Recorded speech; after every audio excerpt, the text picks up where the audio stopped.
Hinuhugisan ko siya isang beses bawat taon.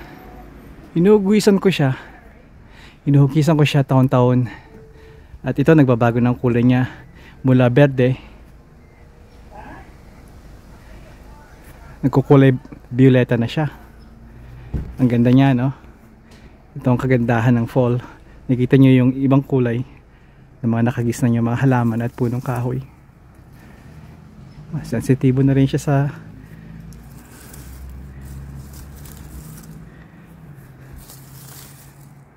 tatanggal yung mga dahon niya. Pero huwag nyo pupersahin, hayaan nyo siya maglaglag. Alam nyo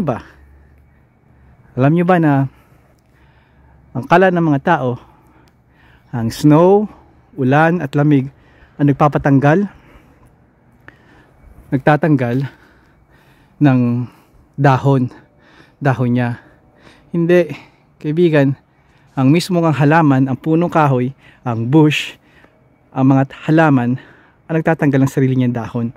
Ang tinatawag na para makasurvive siya. Alam niya na maaari niyang ikamatay tuwing winter kung hindi niya tatanggalin ang mga dahon. Kaya siya na mismo nagtatanggal niyan. Akala lang natin yung snow, lamig ang nagtatanggal ng dahon, pero siya mismo, kaibigan. Nagulat nga ako nung nalaman ko yun.